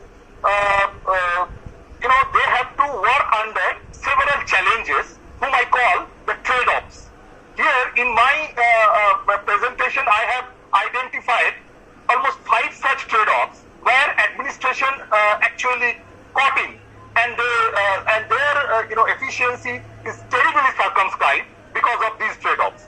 Now let me start with the first one, that is the trade-off between the life and the livelihood. The first and perhaps the most intractable trade-off, you name, that administration has to grapple with is the trade-off between this life and livelihood. There is no denying of the fact that unprecedented aggravation of this microorganism of COVID-19 demands equally, unprecedented measures like decongestion, social distancing, isolation, quarantine, containment, lockdown, etc. that we did already. However, implementation of those coercive policies is by no means an easy task. So therefore, it is not easy because that very success of that policy is directly proportional to the loss of livelihood, as we know in case of lockdown. So hence, administration in the wake of pandemic finds itself in a very tight spot where the risk of life is equally poised between the pathogen or the threat of pathogen and starvation. This, sandwich between these two alternatives, administration has to tread very cautiously so that there is a proper balance between life and the livelihood. That is the first, challenges the administration has to face. The second one is that trade-off between the transparency and the public order. There is no iota of doubt that transparency constitutes the heart of good governance. It compels government to behave the way it should. But if we approach the issue of transparency from the vantage point of administration, the concern for public order cannot be entirely ruled out. It often hedged in, and therefore it often hedged in the free flow of information. Further, transparency cannot be unbridled in nature, so this is more so if we consider it discusses even future and tries to celebrate present and future. So here, in the typical behavioral pattern of the neoliberal governance, we find this kind of behavioral trait where administration refuses to learn from history. But at the same time, administration has got a peculiar, behavioral trait that is tendency of continuity. So, as a part of that behavioral trait, they also inherit certain,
discussions about this administrative rationality, none of the administrative thinkers have denied the importance of it in streamlining the routine and emergent issues pertaining to administrative management. Now, there is a study, in fact, there's a steady thread of ideas on administrative rationality that can be traced back to Weber, and from Weber to Lindblom via Herbert Simon. Now, though not expressed in exclusive terms, except Max Weber, both Herbert Simon and Lindblom reposed their faith on improvisation of administration or administrators, which is nothing but administrative rationality. So they are basically hammering at the improvising capacity of the administrator. So they are not the dumb fools. They are not going by the rule books. That is, we often equate our administrators with. So to him, I mean, from Herbert Simon leaves his administrator to decide what would be the rational decision in a given context in his famous concept of bounded rationality. For him, the rationality criterion of a decision is not premeditated, preordained. In fact, it is dependent upon the personal judgment based on his point of satisfaction, or what he calls satisficing. Similarly, Lindblom has reposed his faith on administrators' capability of modeling through in his famous thesis of disjointed incrementalism. Now, to them, the administrators, being the frontline, warriors, are supposed to customize their decision in accordance with the local needs and the priorities, obviously keeping the broad policy outlines in mind. In this case, yes, we have to keep the World Health Organization broad outline in mind, but we have to improvise, and as a hapless citizen, we have no other alternative but to repose on this very beleaguered administration and this their administrative rationality for tide over this challenge of this challenge thrown open by this pandemic. So with this, that's all I have to say. Thank you for giving this patience hearing. Thank you. Thank you, Arindam. Wonderful presentation. Thank you, sir. And it's premised on a very sound theoretical setting. And you have very rightly pointed out that transparency is the heart of governance. But the problem is, Arindam, as far as WTO is concerned, we know that these days it is lacking some kind of transparency, particularly why United States has withdrawn from this particular organization. So again, transparency is very important. And then challenges before administration. You have very rightly pointed out that there are urgency, and to deal with this COVID-19 pandemic situation, administration has to be on high alert. And to deal with this eventuality, you need to depend on the bureaucrats, because they are the best judge, and they will assess the ground reality and accordingly get a decision properly. So, Herbert Simon, you have referred to Herbert Simon, that he believes in improvising the capacity of administration. And then rational decision making. This is also a very important part, because unless we, unless we trust more on or have more faith on the bureaucrats and administration, we cannot expect the desired outcome or output, particularly in this kind of pandemic situation. So, you have covered a very huge canvas, right, from Max Weber to Herbert Simon, touching upon the important facets of public administration, and I am sure the participants will have some important, interesting comments and questions as far as your presentation is concerned. So thank you, Arindam. And now we move on to the final part of this business session, that is Q&A. And I am sure some of the participants, they have already posted some questions I would request all the participants to be very brief and to whom you are addressing the question. Also, you just mention and post your comments so that we can address them. And before I request the first question that is posted by Nasir Ahmed to Imam Muhammad, I would request our co-participant in this webinar, Dr. Guptalok Rai. Guptalok Babu, are you here? Guptalok Babu? Yes, I am here. Yes, I am here. Just I would request you to make your observation briefly, please, before we move on to the question answer session. So we had a full range of papers and we are enriched by the experience of what's going on in Bangladesh, Afghanistan, and lastly, Arindam Babu's theoretical issue of theoretical framing this whole question. Now, regarding Bangladesh, the presentation was excellent, but throughout the presentation, I was hearing, I just was trying to reflect that, well, it is good. You don't want any piece of land to be uncultivated. But at the same time, are they thinking about developing agro-business?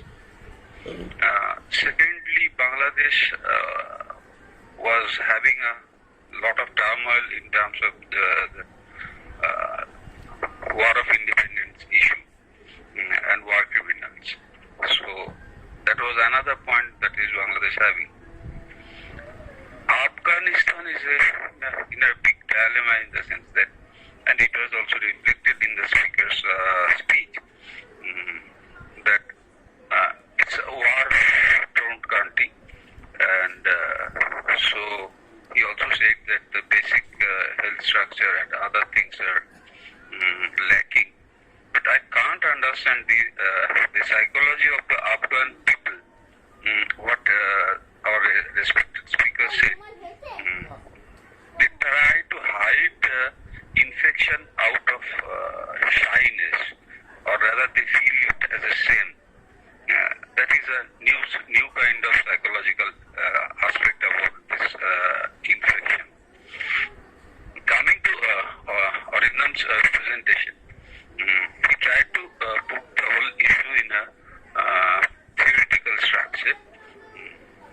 But to him, I was just another kind of a reflection on that issue. Yes, understating information or less sharing of information may be prudent up to an extent, but may be highly counterproductive to an extent. Say for like, if you go through the book of Professor Ranjit Guha, Elementary Aspects of Byzantine in Colonial India, there is a whole chapter on role of humor. So if you don't have kind of objective information, the crucial kind of thing, humor, comes to play in the process, and that sometimes can be very devastating.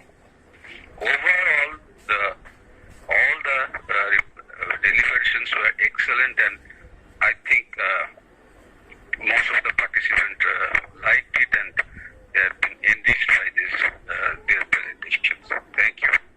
Thank you, Guptalok Babu.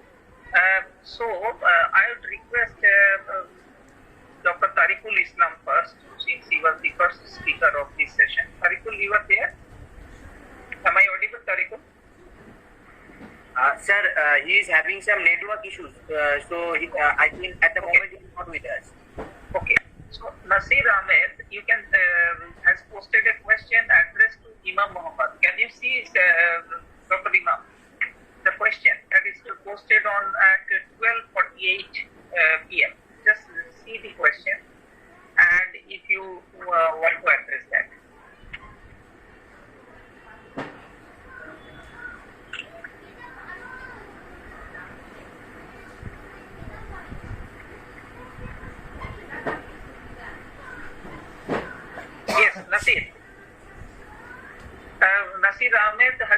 a question addressed to Imam Mohammed. Imam?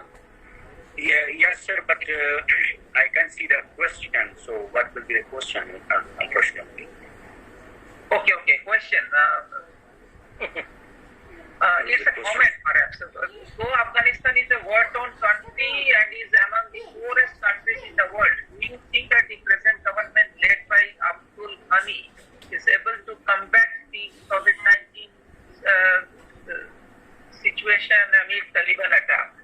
So basically, the participant is raising a question, that is how the Abdul Ghani government is attempting to fight COVID-19 pandemic in the backdrop of Taliban presence in the Afghanistan.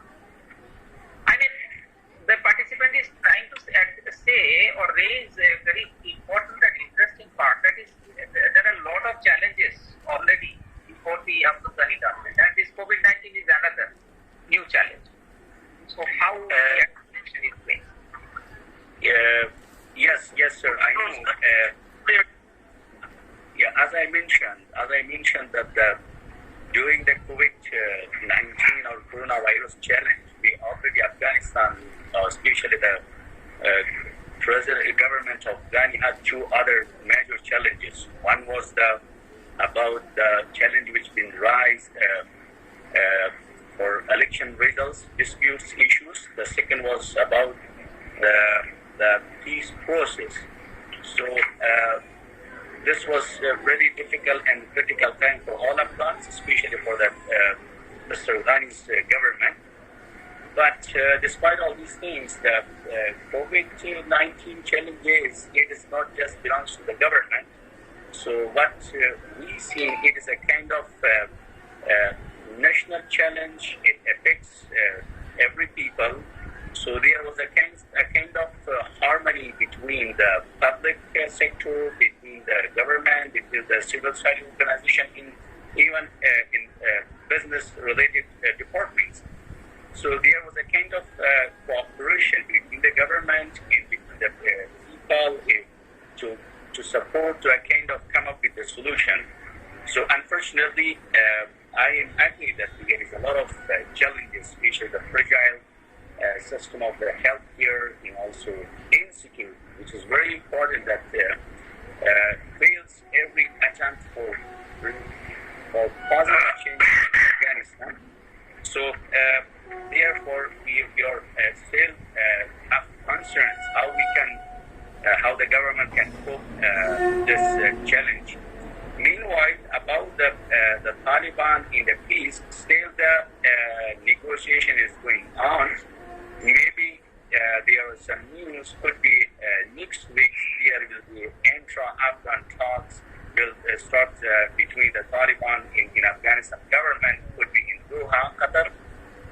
But also we are expecting within 5 months or 6 months could be we should defeat or cope the coronavirus challenges in Afghanistan, even in South Asia, even around the world. So the peace process still it's a long way.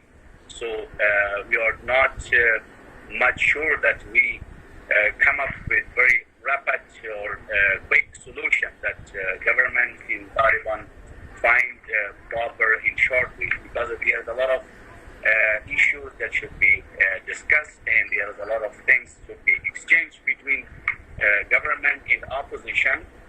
But the COVID-19 challenge is a kind of not belongs to the political issues. It's a kind of social, and it's a kind of public challenge. So besides the government, other institutions also trying and working together to how we can come up with a solution. Unfortunately, and recently the people a kind of they become like brave, so they are not taking care that much of the disease importance or the dangers of the disease. But in the other hand, we are seeing the people, especially with old age people. So actually, the country has been suffering since it's about 40 decades with the war, with these kind of challenges. But usually, you're listening or expecting some other countries kind of support or help and reach Afghanistan, because of the condition is never been normal in this country. So beside all that attempts, still challenges exist. I'm not thinking that the COVID-19 is that much very political, because of a lot of opposition, especially the Taliban, have been also infected by coronavirus. Even they are expecting to have received support, but some other groups among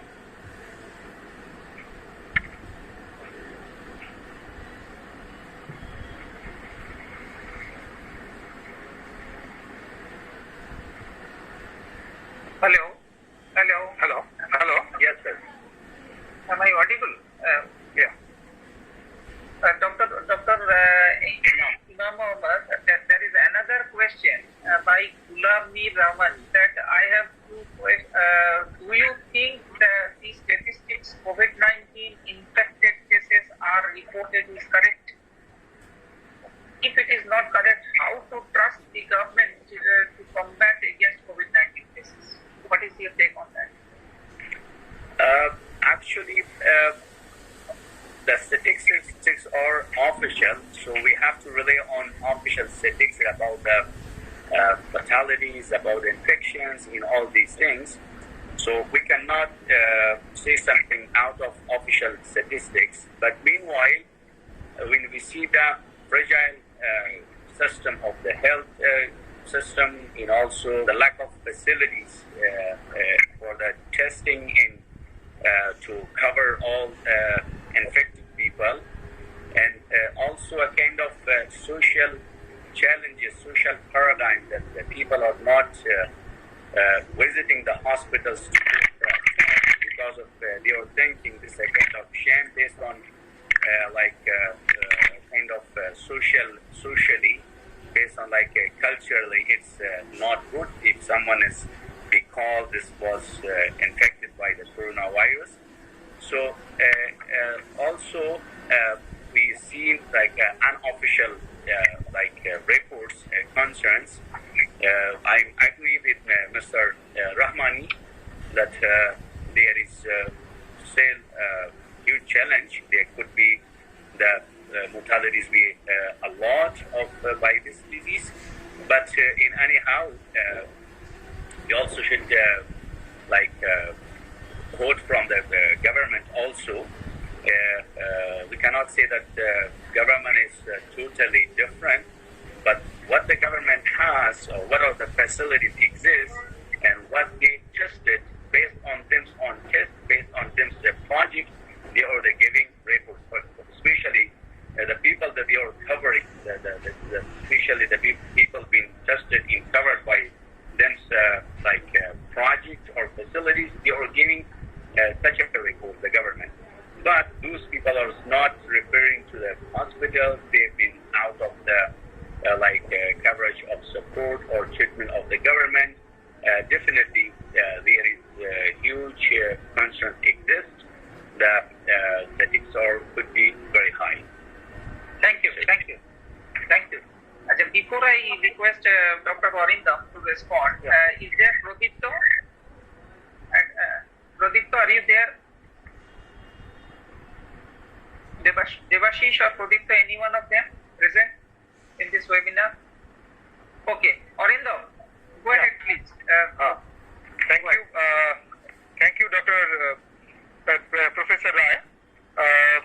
I'm happy that I can provoke you a lot. I mean, anyway, the question that you posed is that understating information is to some extent is good. Until in the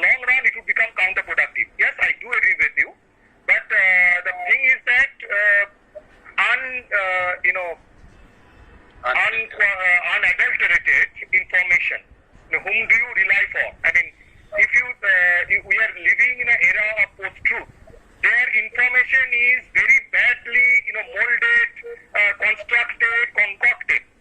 So, and here what I wanted to say is that administration, when they, pass information, that is to be done with a restraint. That doesn't any way mean understating or suppressing.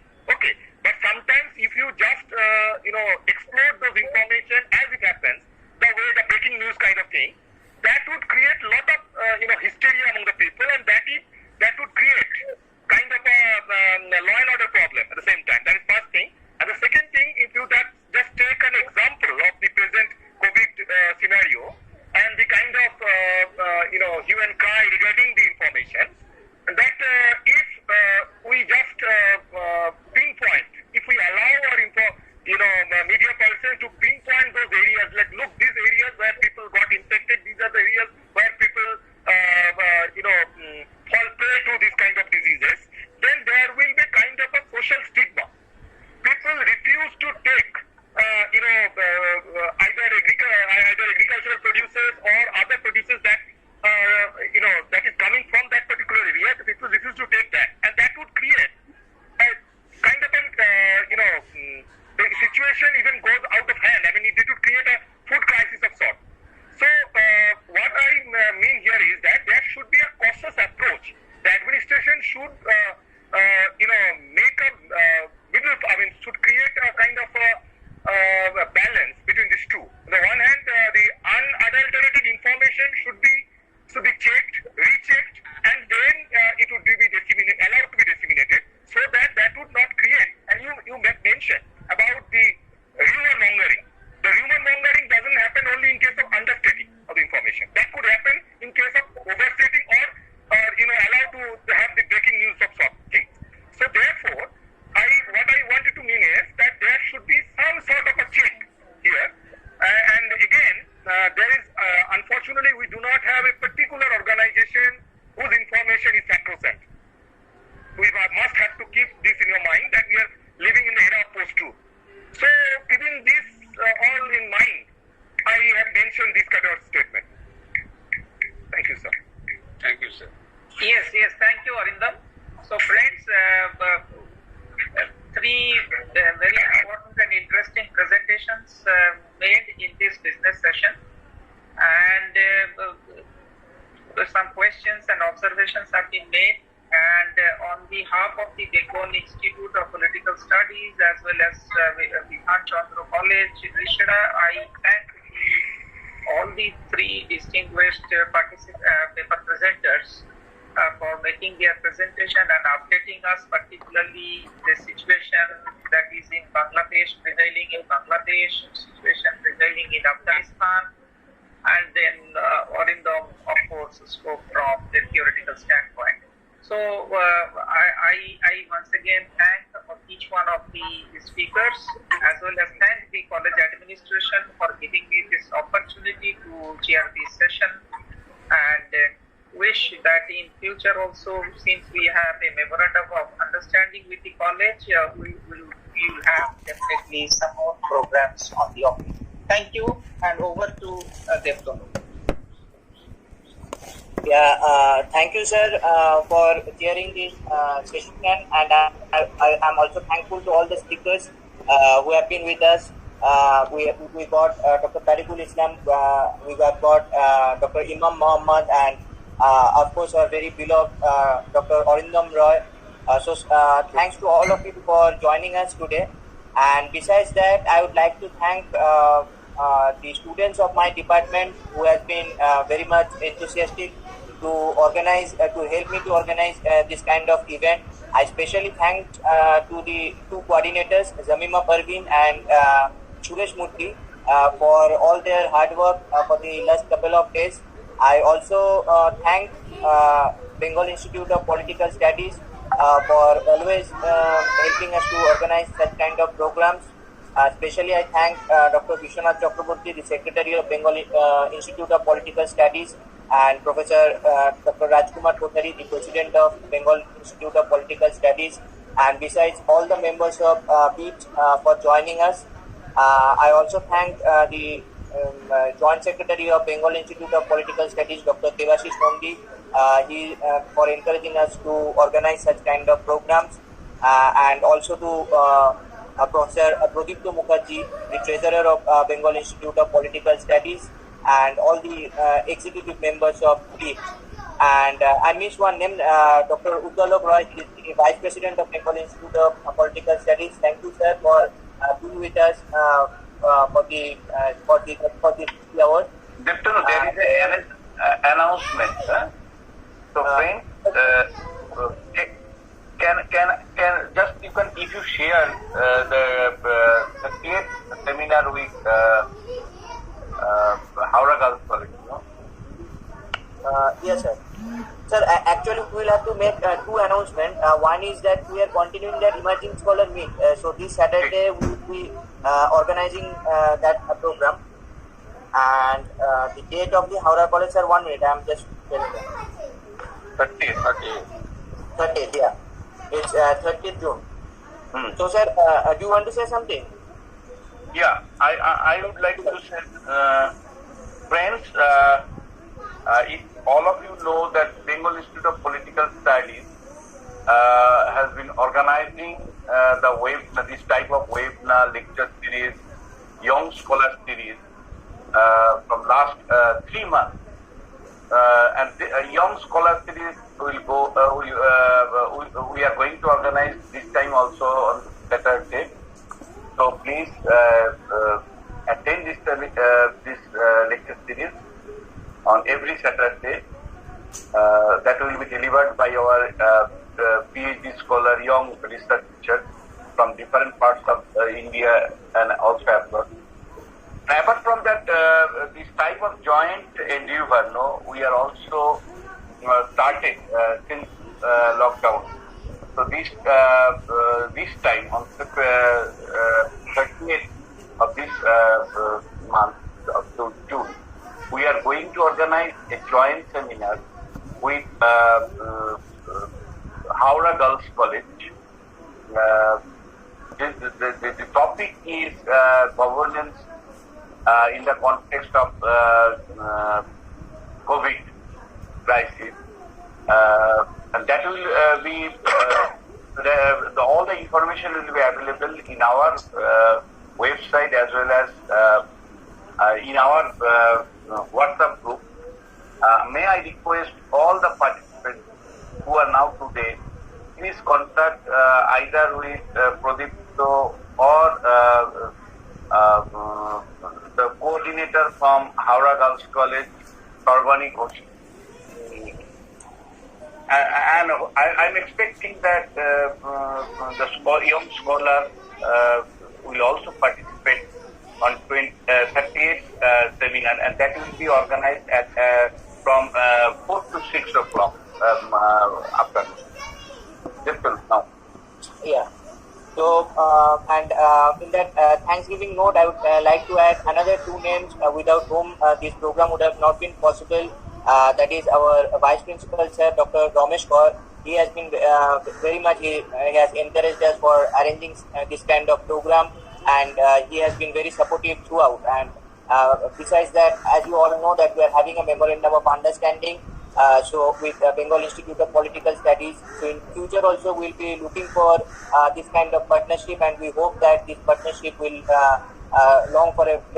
will last for a very long time.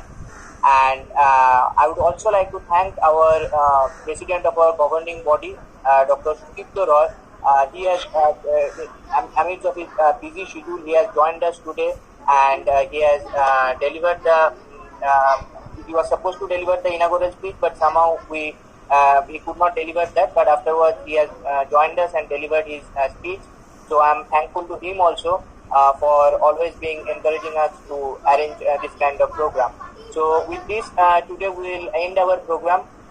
So once again, thanks to all the participants for joining us.